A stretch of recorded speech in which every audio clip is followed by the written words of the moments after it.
Estamos nessa série do livro de Êxodo. Hoje começando com as pragas. Como você sabe, são 10. Hoje nós vamos ver 2 delas. Meus irmãos, você já deve ter ouvido falar por aí que cada uma dessas pragas tinha a ver com uma divindade do Egito.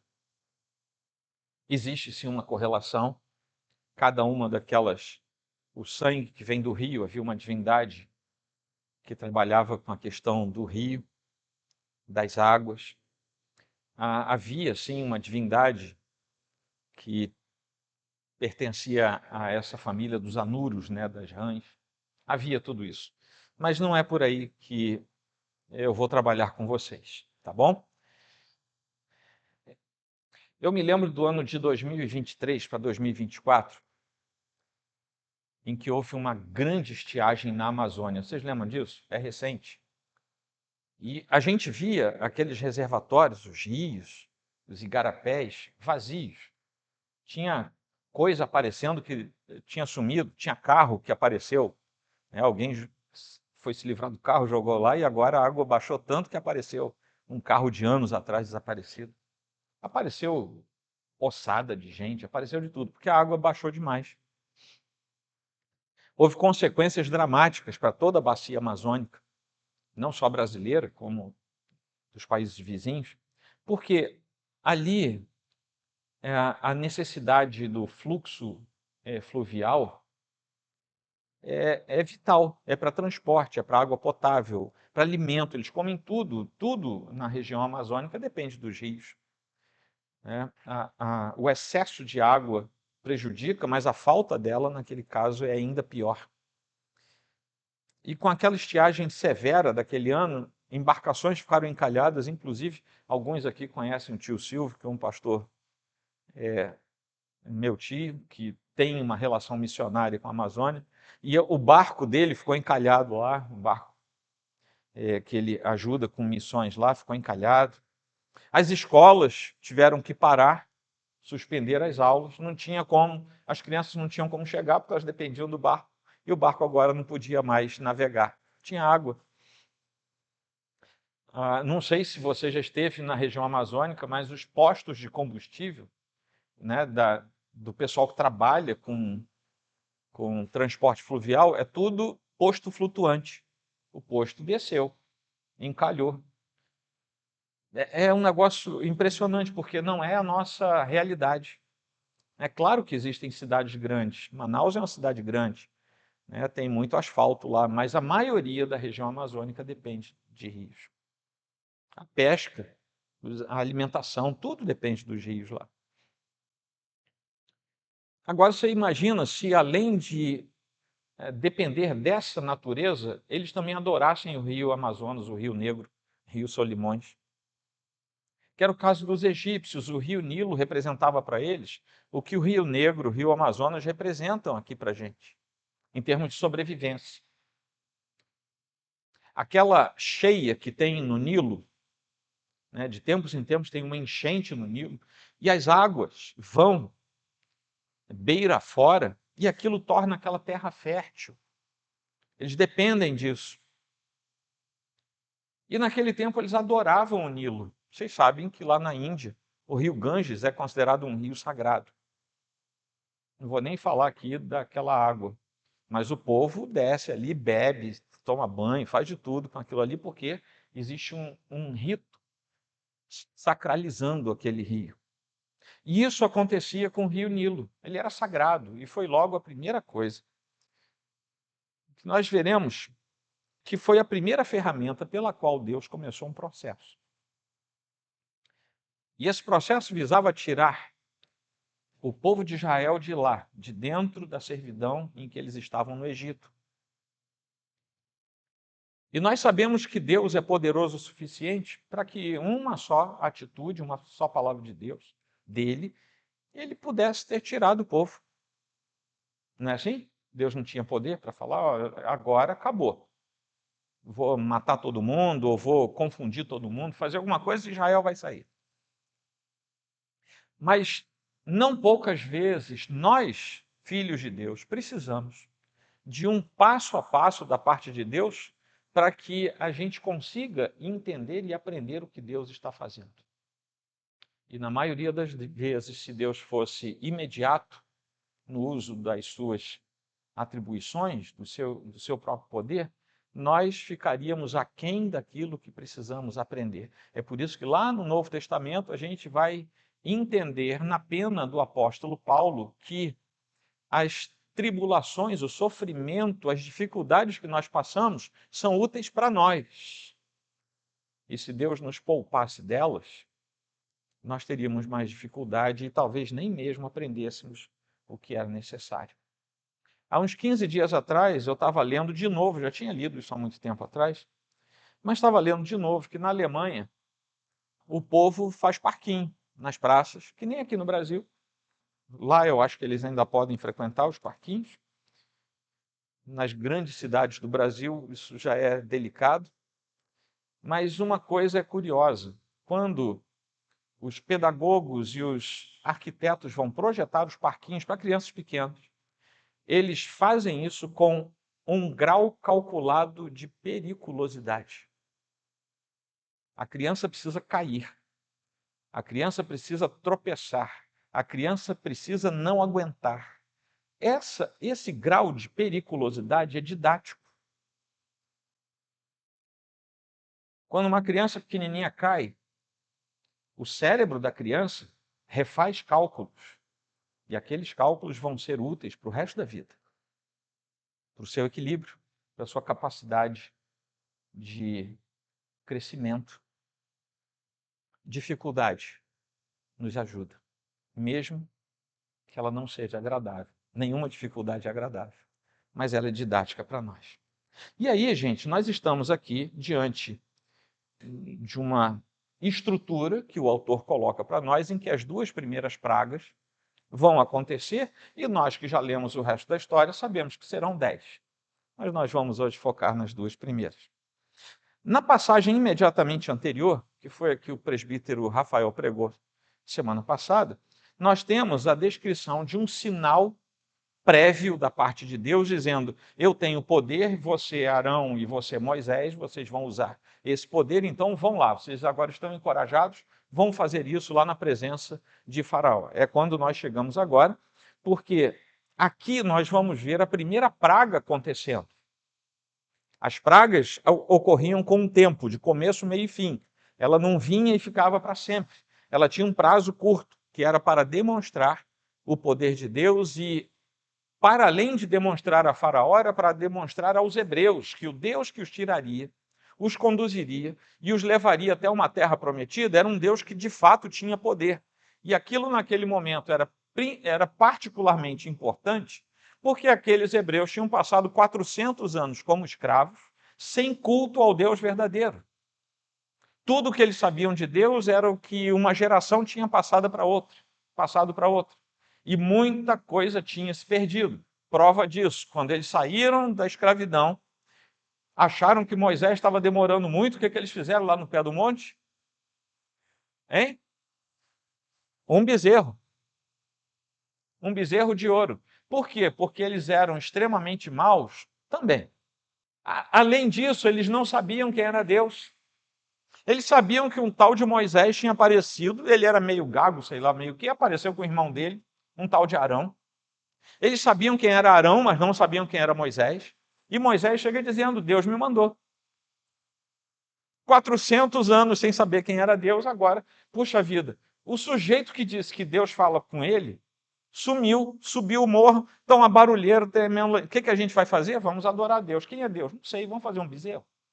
Deu para vocês entenderem? Eles não sabiam quem era Deus, eles não tinham conhecimento. Deus precisava se revelar e dizer: eu sou Deus. Eu sou aquele que gerou Abraão, Isaque e Jacó e os chamou. Eu sou aquele que vai tirar vocês com mão forte, eu tenho poder para isso. E foi por isso que Deus fez tudo isso acontecer. Deus está direcionando agora o seu primeiro golpe contra Faraó. E ele não poderia começar com algo mais crítico para aquele povo do que tirando a sua água. Numa região semidesértica, tirando o delta do Nilo e a convergência das laterais do rio Nilo, era tudo meio deserto. Seus benefícios, inclusive de sobrevida durante alguns poucos dias, foram subtraídos, eles ficaram sem. E Moisés aqui, nesse texto, vai nos apresentar uma estrutura na qual ele vai nos demonstrar que o poder soberano de Deus vai numa espiral crescente do texto daqui por diante, porque Deus vai ampliando a demonstração do seu poder. Ele começa com água, vai para rã. Mas você imagina não ter para onde olhar, porque você está vendo rã para tudo quanto é lado. Não dá nem conta de comer aquilo tudo.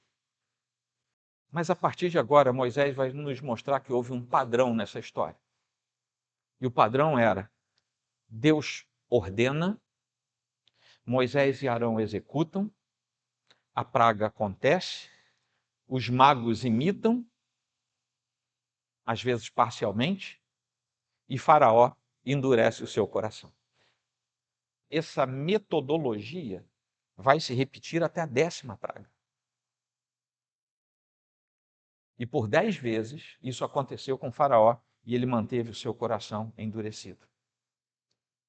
Aquela praga das águas transformadas em sangue revelou a autoridade de Yahvé, o Deus dos hebreus, sobre o Nilo, o rio que sustentava a vida do Egito. É como se Deus dissesse: se eu tocar, vocês nem vivem mais. Ainda que isso tenha uma aparência óbvia, né, com aquelas divindades sobre as quais eu falei, que eu disse que eu não vou ficar falando sobre elas, não que isso seja irrelevante, mas nós não temos tempo para nos aprofundar em elementos que, na verdade, são periféricos, porque a Bíblia nem fala disso. São interpretações que nós temos. Nós não podemos perder de vista que o propósito declarado, aquilo que de fato a Bíblia fala, é o reconhecimento da identidade do Deus dos hebreus. Deus está dizendo: eu estou aqui, eu tenho poder, eu faço e eu faço como eu quiser. Deus é plenamente soberano e ele está se mostrando. Ele está dizendo para o Egito, que era uma nação totalmente pagã, mas ele também está dizendo para os hebreus, que eram parte da família da aliança, embora naquele momento, com a sua religiosidade embaçada por causa do seu tempo de escravidão. A ênfase que Moisés está dando aqui no seu texto é de que Deus está agindo para libertar o seu povo e, ao mesmo tempo, para dizer, como nós lemos lá em 7,17, que se saiba que Ele é o único Deus. Não precisa existir um panteão de deuses, porque um só Deus, todo-poderoso e verdadeiro, ele vale mais do que todos os outros. Não há ninguém como o Senhor, Deus de Israel. Ele vai falar no capítulo 8, versículo 10. E é curioso que vocês viram que os magos imitaram. Vocês viram? Imitaram na produção de sangue nas águas, imitaram na aparição de rãs, mas nenhum deles conseguiu interromper o fluxo do poder de Deus. Fica aqui uma primeira lição e uma aplicação para nós. Há coisas que nós recebemos, percebemos e tocamos e chegamos perto e às vezes até nos enganamos muitas vezes, pensando que são coisas legítimas de Deus. Porque por vezes o inimigo imita muito bem as coisas e, se possível fosse, até os eleitos seriam enganados quando eles aparecessem como anjos de luz. No entanto, quando Deus estabelece uma verdade e uma rota de sucessões, o inimigo, mesmo que tenha habilidade para imitar algumas coisas de Deus, ele jamais terá habilidade, poder ou condição de interromper o fluxo das coisas de Deus. Se Deus estabeleceu uma disciplina, não há nada que o inimigo possa fazer para aliviar a disciplina. Do outro lado, se Deus estabeleceu uma bênção, não há nada que o inimigo possa fazer para interromper a bênção expedida por ordem de Deus. O inimigo copia, mas ele não é capaz de interferir nos planos soberanos de Deus. Amém, queridos? E vamos seguindo, porque chega a segunda praga. A praga das rãs revelou a superioridade de Yahvé sobre outras formas de pensar, inclusive sobre outras divindades. Uma em particular, que tinha lá a cabeça de rã, de sapo. E vai produzir o primeiro ciclo em que Deus fala com Faraó e Faraó tem liberdade de dizer sim ou não. E aqui é interessante, porque nós tínhamos visto lá atrás que Deus é aquele mesmo Deus que, tendo dado ordem, endurece o coração de Faraó. Mas chega uma hora que a bola vai para o pé de Faraó. E agora, o que você vai fazer? Não, eu não quero deixar ir. E aqui nós vamos ver claramente mais uma doutrina muito importante para nós, que é a doutrina que nos ensina que Deus faz determinadas coisas, Deus graciosamente derrama sobre nós determinadas coisas, mas é da nossa competência sermos totalmente responsáveis pelo que nós fazemos.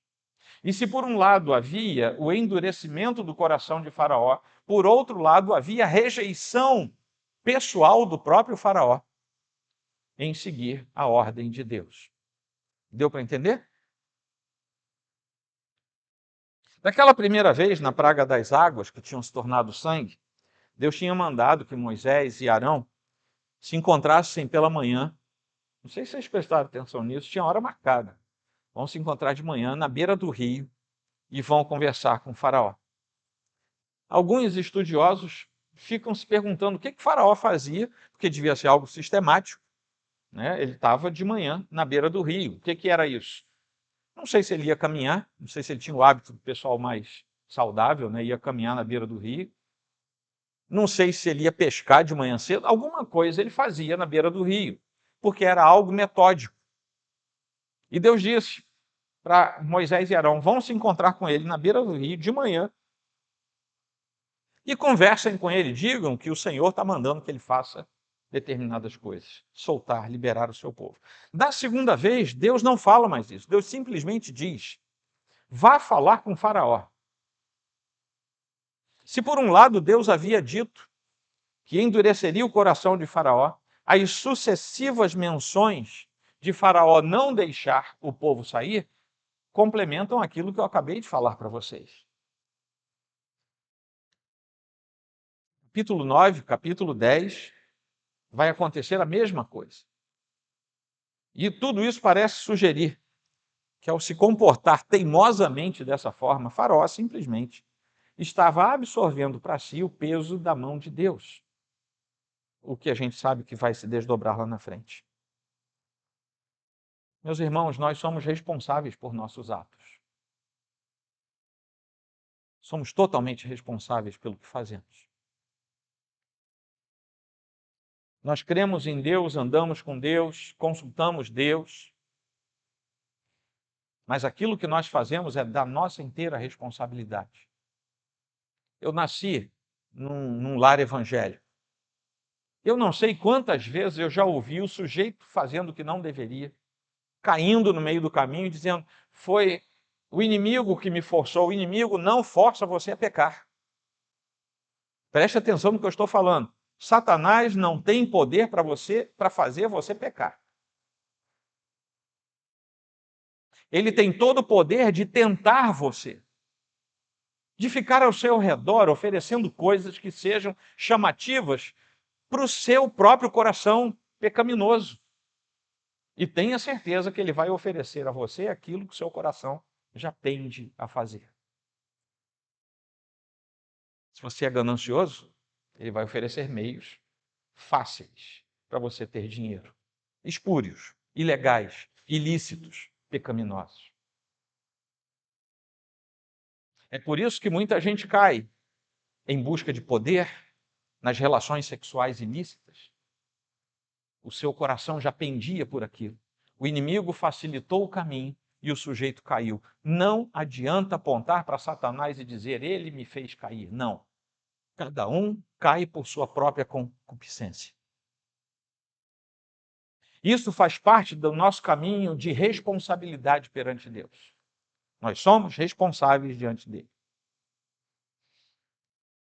Aqui nesse texto, o propósito de Moisés é demonstrar que Deus, sendo totalmente soberano, poderoso, sobre todas as formas, sobre todos os deuses, sobre todas as questões que o cercavam e que cercavam aqueles atos, é um Deus totalmente grandioso, embora fosse gracioso, mas ele é totalmente justo naquilo que promulga. Nas passagens que teremos depois, serão os próximos sermões, a partir do versículo 16, nós paramos hoje no 15, nós vamos ser apresentados às próximas pragas. Não são boas. Eu falei que é uma espiral crescente. Agora vem uma praga de piolho. Depois vem uma praga de mosca. Você tem 3 moscas na sua cozinha, você já está quase morrendo. Você imagina uma praga de mosca, que você tem uma nuvem dentro, sabe, cercando você, dentro da sua casa, dentro do seu quarto, em tudo quanto é lugar, você vê mosca. É uma praga, não é só um enxamezinho de mosca, porque tem alguma coisa ali que chamou a atenção das moscas. É uma praga, é um enxame que você não consegue mais nem andar. Você fica batendo em mosca para tudo quanto é lado. E você imagina, antes dessa praga de mosca, uma praga de piolho. A partir das pragas de piolhos e moscas, vai acontecer uma coisa interessante. Porque os magos não vão mais conseguir imitar o poder de Deus. Isso aconteceu nas 2 primeiras. Eles conseguiam imitar, mas não conseguiam bloquear o poder de Deus. A partir da 3ª praga, eles não conseguem mais nem imitar. É Deus dizendo: vejam que o meu poder está se mostrando cada vez mais intenso e maior. Vocês não podem fazer nada perto de mim. A distinção entre Israel e Egito começa naquele momento, no meio das pragas. E às vezes é no meio da dificuldade, é no meio do sofrimento que Deus distingue o seu povo de quem não é o seu povo. É pela forma como nós enfrentamos, é pela forma como nós somos sucessivamente livrados que Deus mostra: este é meu, este não é meu. Amém, queridos? Vamos concluir e vamos aplicar. As 2 primeiras pragas nos mostram categoricamente a relação entre tudo isso que a gente leu e com o evangelho da salvação do Senhor. E você pode dizer assim: mas eu não vi, mas está aqui. Eu estou preparando um outro sermão que eu vou pregar lá em Imperatriz. Eu estou indo amanhã para Imperatriz, um curso tal, e sexta-feira eu vou pregar lá antes do encerramento. E eu preparei um sermão no finalzinho de Amós, quando o Senhor vai restaurar o tabernáculo caído de Davi. Você fala assim: meu Deus, tem nada a ver com o evangelho? Tem. Depois eu prego esse sermão para vocês. Mas ali quer dizer o seguinte: quando Deus restaura o tabernáculo caído de Davi, o Messias vai ter o caminho preparado. Assim também aqui no meio dessas pragas, Deus julga o pecado e a rebelião que se levantam contra a sua santidade. A dureza do coração de Faraó em todos esses episódios prefigura a dureza do coração humano que se recusa a ouvir o chamado eficaz de Deus. A eficiência da salvação é para todos, embora a eficácia seja para aqueles que foram chamados. Mas o fato é que nós, como seres humanos, recusamos o chamado do Senhor.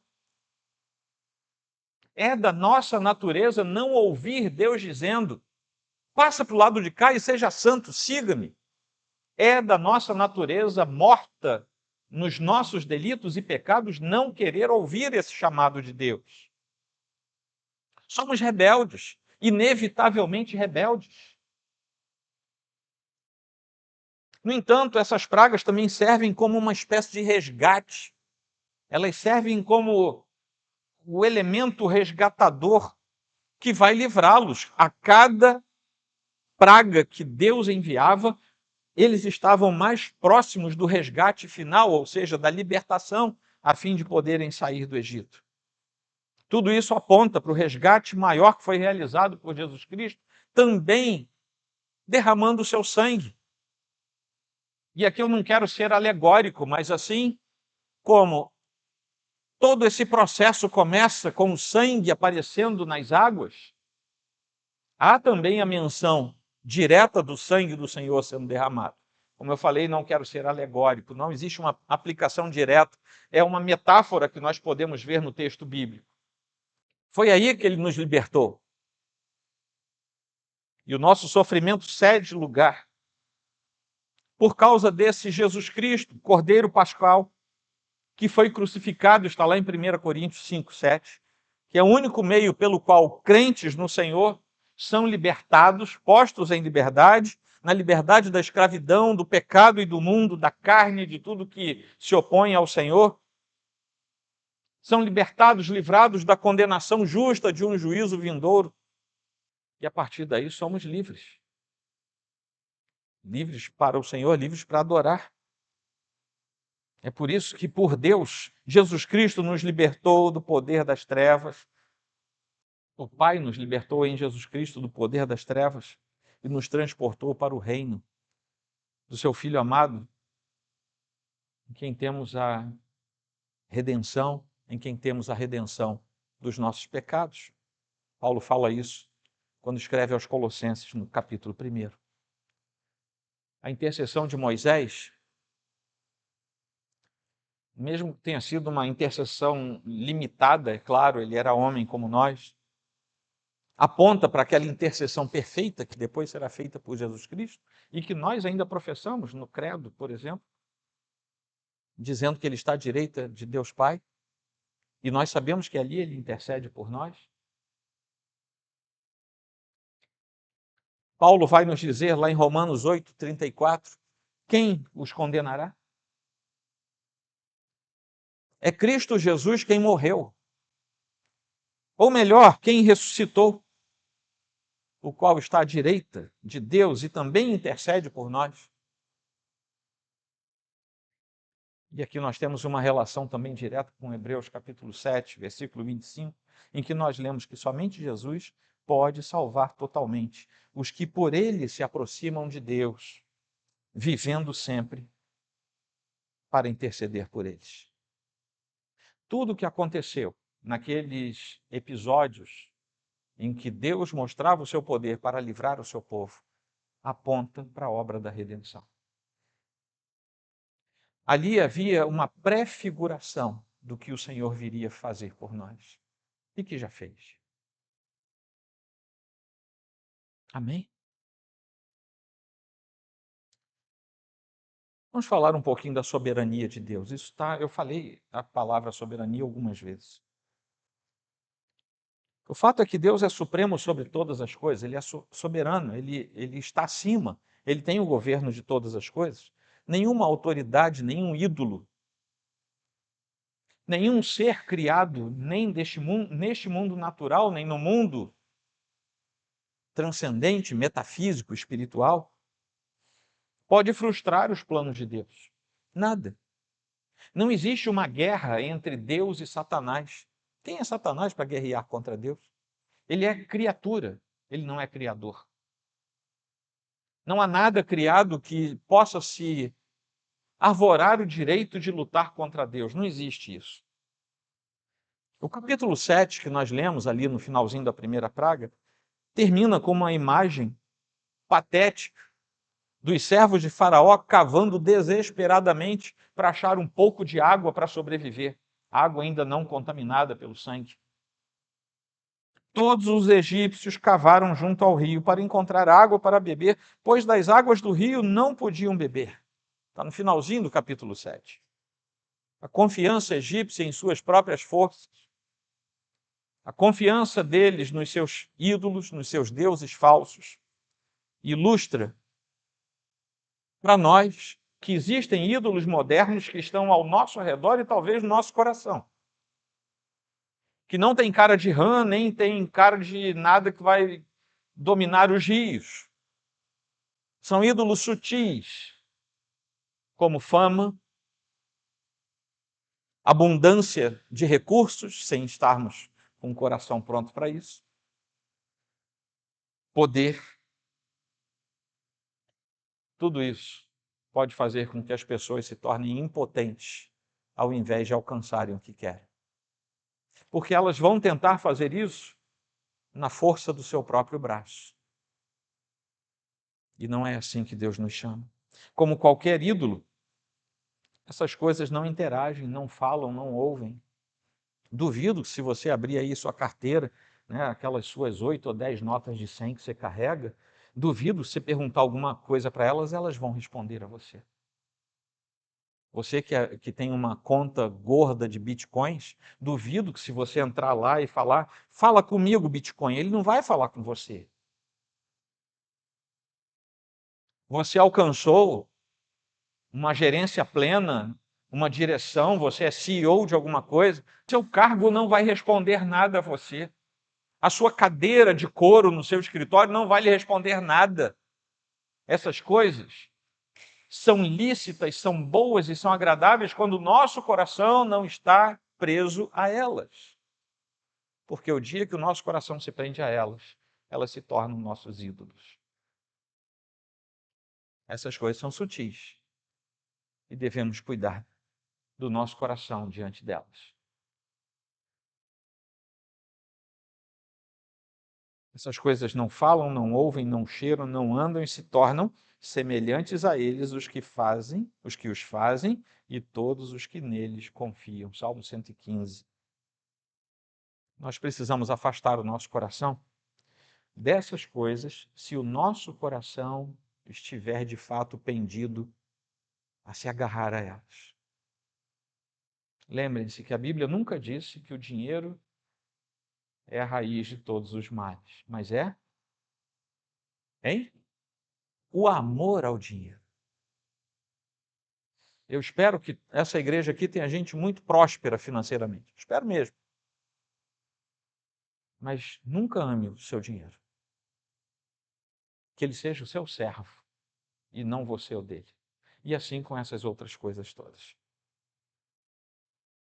Se a gente amar essas coisas, a gente vai ficar que nem esses egípcios na beira do rio, cavando para achar um pouquinho de água, porque o nosso coração vai ser sequioso. Amém, queridos? Mais uma aplicação sobre a dureza do nosso coração. O exemplo de Faraó adverte sobre os perigos da rebelião contra Deus. Esse é o nosso problema, a rebelião contra Deus.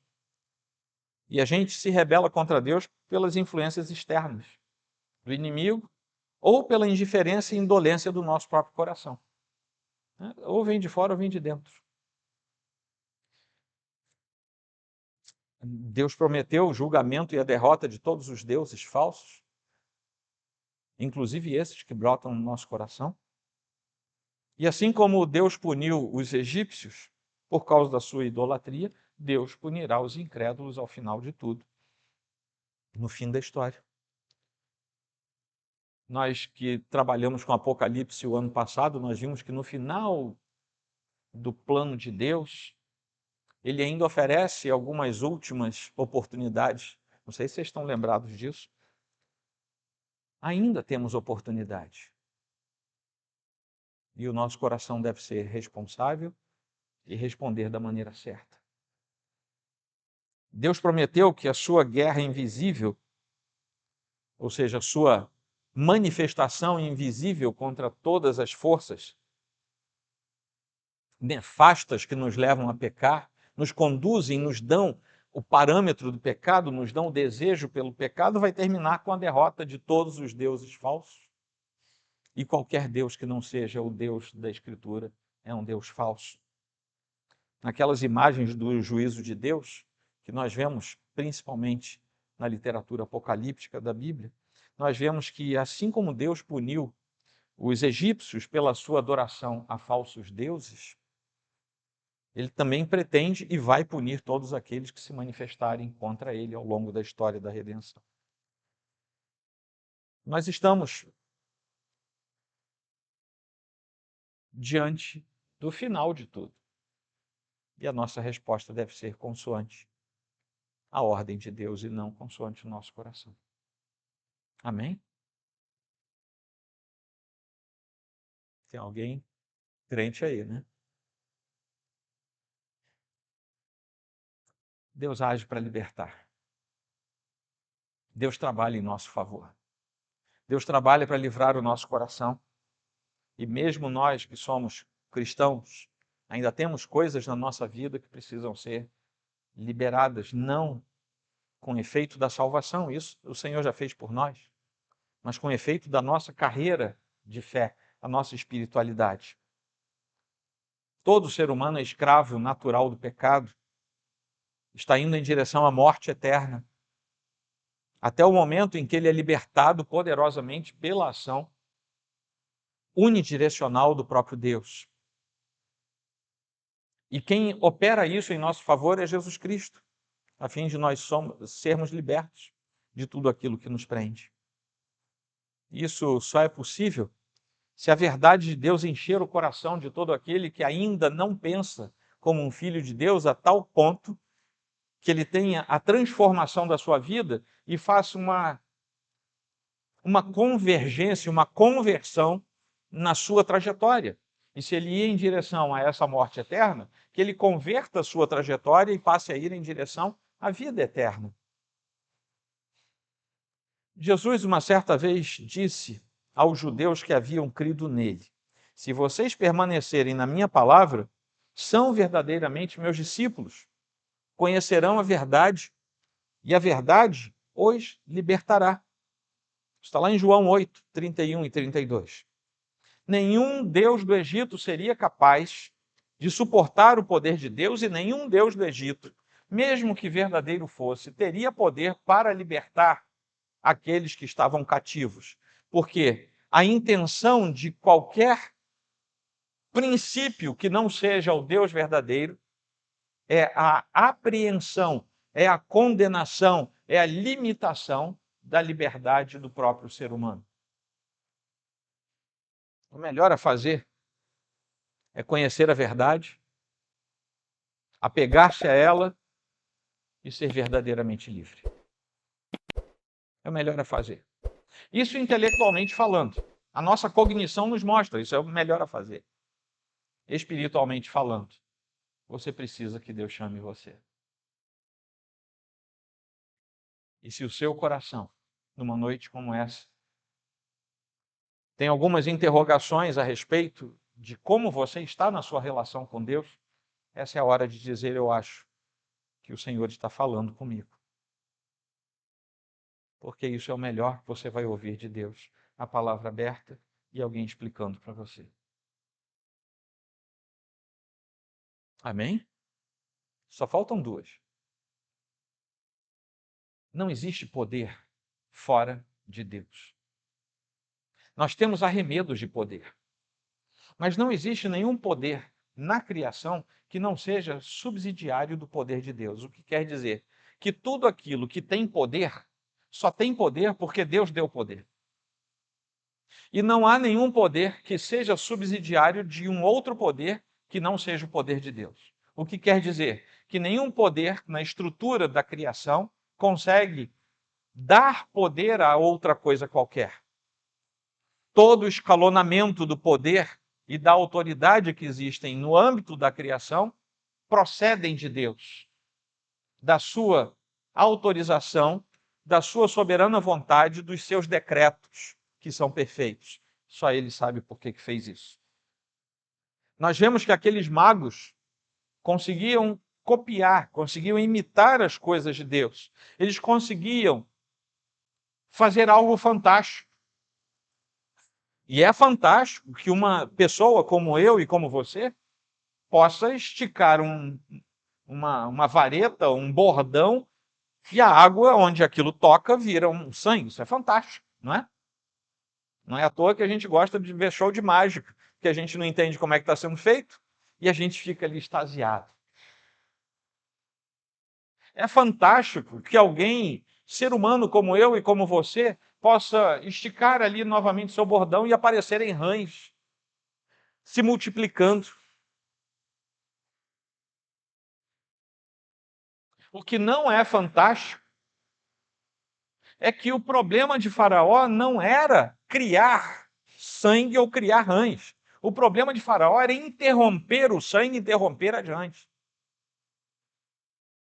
Se a gente apenas ler o texto sem pensar sobre o texto, a gente vai achar que está tudo bem. Não, não está tudo bem. Era o contrário.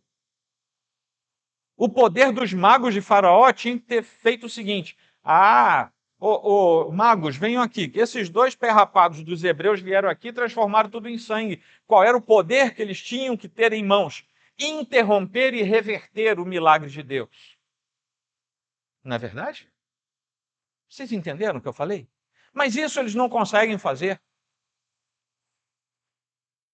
Eles só conseguem imitar. Eles não conseguem fazer, porque eles não têm poder. Eles têm limitações nas suas ações. E o poder que aparentemente eles têm é o poder que Deus permitiu que eles demonstrassem naquele lugar. Isso acabou? Não. Isso pode acontecer hoje. Eu me lembro de ter lido de um pastor sul-coreano que começou uma igreja no final da Guerra das Coreias. E eu me lembro que eu li no texto dele, não estou aqui fazendo juízo de valor da teologia dele, por isso que eu nem mencionei o nome, mas eu me lembro de ele relatar no seu texto dizendo: aqui na Coreia do Sul, a enorme maioria da população é budista. Hoje isso está diferente, mas eu estou falando dos anos 50.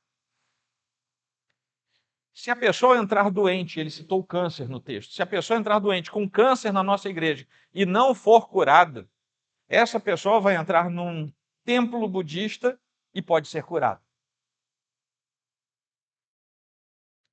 O poder imitatório continua.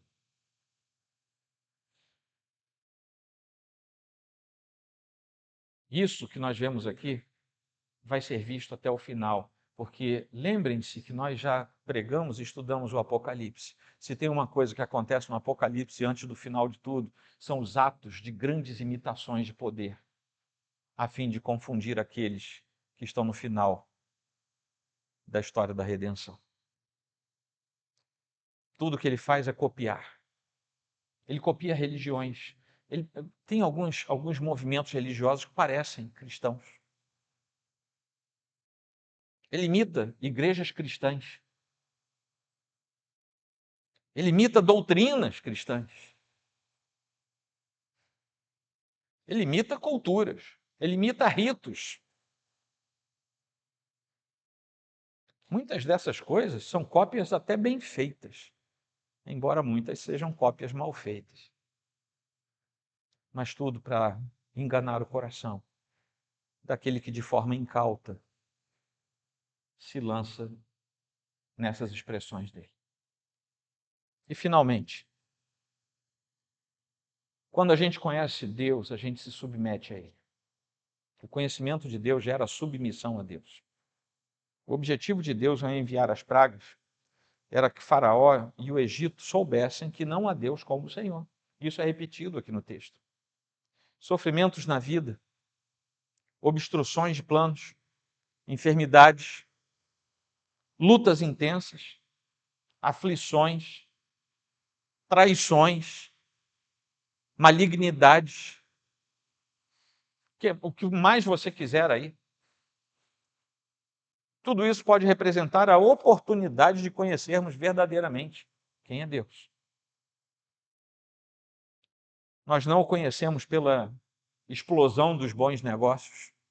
Não necessariamente. Nós não o conhecemos necessariamente pela iluminação intelectual. Agora que eu sou crente, parece que eu tomei Ritalina. Não. Quem disse isso? Nós não conhecemos Deus pela simples boa convivência com as pessoas. Isso é muito bom, eu estou falando de coisas boas, mas elas não necessariamente nos apontam para Deus. Agora, a própria palavra de Deus nos adverte que no meio das dificuldades nós somos provados, e uma vez sendo provados e passando por tudo isso, nós seremos aprovados. E aí sim a nossa vida muda. Aqui nesse caso, nós vemos Arão e Moisés falando para Faraó e ele dizendo: não, eu até estou ouvindo vocês, mas eu não quero isso não. A submissão verdadeira está atrelada ao verdadeiro conhecimento do ser de Deus, não ao conhecimento apenas intelectual, cognitivo, mas àquele conhecimento que desce da mente e se aloja no coração da gente. É por isso que, e aqui eu encerro com esse trecho do apóstolo Paulo, lá em Romanos 12, 2, quando ele fala assim: não vivam, prestem atenção nisso, não vivam conforme os padrões deste mundo, mas deixem que Deus transforme vocês pela renovação da mente, para que possam experimentar qual é a boa, agradável e perfeita vontade de Deus. Amém? Vamos inclinar nossa fronte?